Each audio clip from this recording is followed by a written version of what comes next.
பாரதி ராஜாவுடன் தனக்கு இருப்பது நட்பில்லை, அது உரிமை அப்படிங்கிற விஷயத்தை பகிர்ந்துக்கிட்டார். அது மட்டும் இல்லாமல் மறைந்த நடிகர் நாகேஷ் தன்னுடைய கடைசி நிமிடங்களில் கமல்ஹாசன் கிட்ட என்ன பேசினார் அப்படிங்கிறதையும் அந்த மேடையில் கவிஞர் வைரமுத்து பேசினார். இது பல அரிய தகவல்களை கொடுக்கக்கூடிய பேச்சாக இருந்தது. பாரதி ராஜா வந்திருக்கிறார்.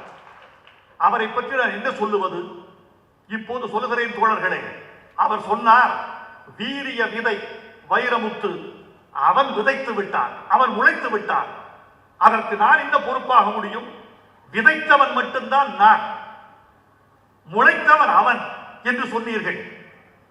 நீங்கள் தன்னடக்கத்திற்காக சொன்னீர்கள் இயக்குனர் இமயம் அவர்களே. இப்போது சொல்லுகிறேன், இந்த வீரிய வித்து கூட பாரதி ராஜா என்ற நல்ல களடியில் விதைக்கப்பட்டதால் முளைத்ததே தவிர பாறையில் விதைக்கப்பட்டிருந்தால் முளைத்திருக்கார். என் தமிழ், என் திரைப்பாட்டு உங்களுக்கு நன்றி சொல்கிறது. என் வளர்ச்சி உங்களுக்கு நன்றி சொல்கிறது. என் புகழ் உங்களுக்கு நன்றி சொல்கிறது. என்னை நேசிக்கிற தமிழன் ஒவ்வொருவனும் உங்களை நன்றி சொல்வார். நீங்கள் பல்லாண்டு வாழ வேண்டும் என்று வாழ்த்துகிறேன். உங்களை நான் செல்லமாக கடிந்து கொள்வேன். அதற்கு எனக்கு உரிமை இருக்கிறது. நீங்கள் எப்படி என்னை செல்லமாக கிள்ளுகிறீர்களோ அப்படி நானும் உங்களை செல்லமாக கிள்ளுவேன். இந்த உரிமை இருப்பதால் தான் ரெண்டு பேரும் உறவோடு இருக்கிறோம். அந்த உறவுக்கு பெருமையே அந்த உரிமை தான். ஒன்று தெரியுமா? இன்று எனக்கு பிறந்த நாள். நான் எவ்வளவு வருடம் வாழ்வேன் தெரியுமா? நீங்கள் நினைப்பதை விட, நான் நினைப்பதை விட அதிகமாக வாழ்வேன். அதற்கு காரணம் என்ன தெரியுமா? நாகேஷ் சொன்ன ஒரு விஷயம்தான் அதற்கு காரணம். நாகேஷ் மரணப்படுக்கையில் இருக்கிறார். தெரிகிறது அவருக்கு ஒரு 10 நாள் 15 நாளில் மரணம் வந்துவிடும் என்று அவருக்கு தெரிகிறது.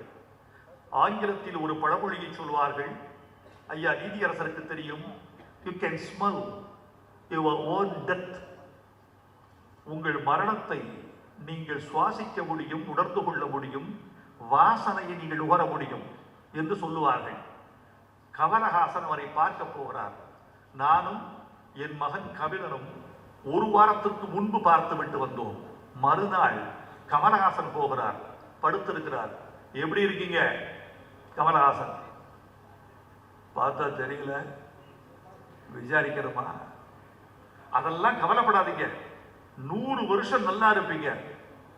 டே கமலா, பொய் சொல்லாங்கடா, இருக்க மாட்டேன்னா.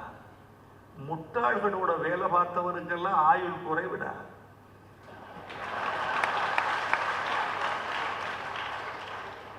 அடுத்து ஒரு வரி சொன்னார், அதை சொல்லக்கூடாது. பத்திரிகையாளர்கள் இந்த வரியை நீங்கள், நான் கமல் அவர்களை ஆருயிர் நண்பர், அவரை குறைத்து சொல்வதற்காக இல்லை, நாகேஷுடைய நகைச்சுவை உணர்ச்சிக்காக சொல்லுகிறேன். மரணப்படுக்கையில் கூட முட்டாள்களோட வேலை பார்த்தவனுக்கெல்லாம் ஆயுள் குறைவிடா. உங்களுடைய வேலை பார்த்திருக்கல. திரையுலகில் அவர் அறிவாளி என்பது நாமெல்லாம் அறிவோம். நகைச்சுவைக்காக சொல்லப்பட்டது. பத்திரிகையாளர்கள் இதை திரித்து எழுதிவிட வேண்டாம் என்று கேட்டுக்கொள்கிறேன். எனக்கு ஏன் ஆயுள் கூட தெரியுமா?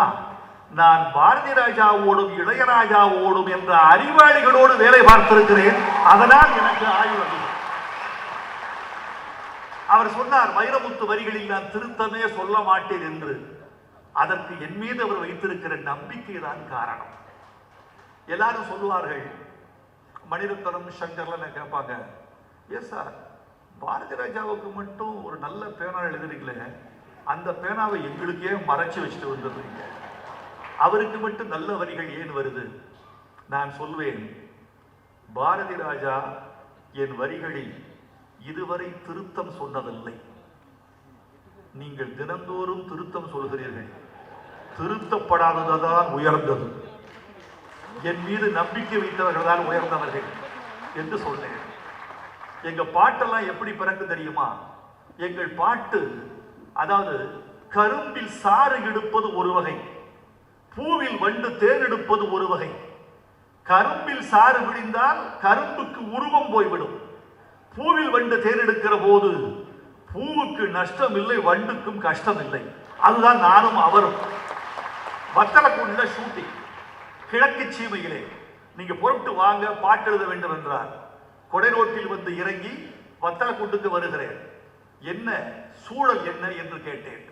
வேறொன்றுமில்ல, அன்பாக வளர்த்த தங்கை, உயிராக வளர்த்த தங்கை, அவள் திருமணமாகி போகிறாள். அண்ணன் அழுகிறான், தங்கையும் அழுகிறாள்.